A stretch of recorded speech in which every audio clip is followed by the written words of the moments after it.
Today, a man who played a key role in President Trump's attempt to overturn the 2020 election returned to Capitol Hill to testify about that very case. Jeffrey Clark was named as an unindicted co-conspirator in special counsel Jack Smith's probe into fake electors scheme. He was pardoned by President Trump last year. And now, Republicans are giving him another platform in Washington as they take issue with Smith's investigation. But Democrats say Clark is bubbling over with conspiracies. He has an idea, a theory, that the Chinese were hacking smart thermostats in the United States. Another theory he has, the CIA was working with Italian contractor to use military satellites to change votes in America. Another conspiracy theory, he even wanted to help Trump declare a national emergency under the International Emergency Economic Powers Act. We are extremely fortunate in America that Mr. Clark's conspiracy theories and efforts failed. MS Now Justice and Intelligence reporter Ken Delanian joins me now. Also with us, Anthony Coley, former director at the Office of Public Affairs under President Biden's Department of Justice and an MS Now political analyst. So Ken, walk us through today's Senate Judiciary Committee hearing and what we heard. Chris, this hearing was a trip into bizarro world where Republican senators who really should know better essentially tried to make the case that the Jack Smith investigation of Donald Trump's alleged conspiracy to try to overturn the 2020 election, which involved a lot of figures, including Jeffrey Clark, was somehow an improper weaponization full of misconduct by career FBI agents and prosecutors. There's no evidence of that, no matter how hard they try to argue it. And what was so interesting about this hearing is that, they bring Jeffrey Clark to testify. Jeffrey Clark tried to essentially co-opt the Justice Department into claiming fraud when there was no fraud. And he was indicted in Georgia over those allegations, and he was named an unindicted co-conspirator in the Jack Smith case. And had he succeeded, there might have been a very different outcome in 2020. But the fact is, Donald Trump wanted to make him attorney general, but every single senior official in Donald Trump's Justice Department threatened to resign if he did that, and Trump backed down. And now these Republican senators are trying to make Jeffrey Clark into some kind of hero and victim. He's facing disbarment in Washington, D.C. Take a listen to this exchange between Dick Durbin, the senator, and Mr. Clark. So we have Jack Smith prepared to testify under oath and answer the questions. They don't want to see him. They want to bring us Mr. Clark. Let's talk about Jack Smith. Because I ask the questions. You get to answer them if you wish. I do want to say something about Jack Smith, because the single most salient fact in regard to me of Jack Smith is that he referred to me initially in the indictment against Trump as unindicted co-conspirator number 4. And after the Supreme Court's decision in Trump v. United States, he got a superseding indictment, and it dropped all reference to me. And the D.C. bar similarly should have immediately dropped his case. If only we could get him under oath to ask a question like that.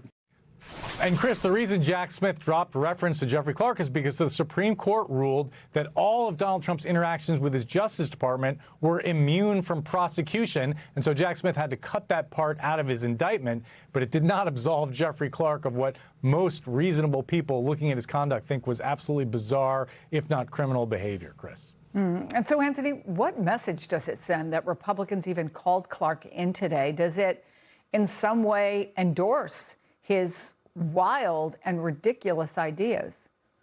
Well, it's a case of misplaced priorities, Chris, to be honest with you. I mean, you have spent a lot of time in recent weeks talking about the president's polling and his almost record low favorability ratings, and the things that people care about are economic issues. And what's so interesting about the Senate Judiciary Committee is that it has oversight of antitrust issues. And there have been a lot of reports in recent days about possible collusion amongst big egg manufacturers, egg producing companies. Why not use this time to explore that, right? They have oversight to an extent over oil companies who are making record profits right now. So, it is, I don't care what or how Jeffrey Clark tries to, change how he is perceived by history is not going to work. And Senate Republicans really are just missed a real messaging opportunity to show how they're fighting for the American public and what's top of mind for them. And Anthony, California's Democratic Senator Alex Padilla said that the fact that Republicans wanted to hold this hearing today is a bit ironic. Listen. It's pretty rich for us to be even having this debate focused on, quote, conspiracy and coordination. That's part of the title of this hearing, when the president himself, and with the help of his enablers, are leading a coordinated effort to undermine the sanctity and validity of our upcoming elections. Just this week, we saw DOJ demand ballots from Michigan's 2024 election. Kash Patel says he has evidence of fraud in 2020 and there could be arrests soon. But is all of this a warning sign for the upcoming elections? It is that. Can I just do big picture for a minute, Chris? Well, we always talk about Trump's efforts to overturn the 2020 election as a big lie, and it is that. But it was also a big conspiracy, and it included people like Jeffrey Clark, multiple players, and multiple locations. Jeffrey Clark was somebody who was meeting with Donald Trump behind the attorney general's back. He drafted this letter, Ken mentioned it briefly, to Georgia officials, telling them that Main Justice had, quote, significant concerns about the election and urging them to reconvene a special section of the legislation to examine those concerns. Thankfully, there were enough conservative Republicans in the state of Georgia, the Republican governor, Brian Kemp, the Secretary of State, Brad Raffensperger, who drew the line. These are people who supported Trump, who voted for Trump and wanted Trump to win, but they refused to go along with what Jeffrey Clark and Donald Trump wanted them to do. And so when you look ahead at what Republicans are trying to do now, this is the point that Senator Padilla was trying to make. What is absent from this is that same type of Republican outrage we saw 5 years ago. And that's what makes this moment, in my opinion, perilous for our country. Ken Delanian and Anthony Coley, thank you both.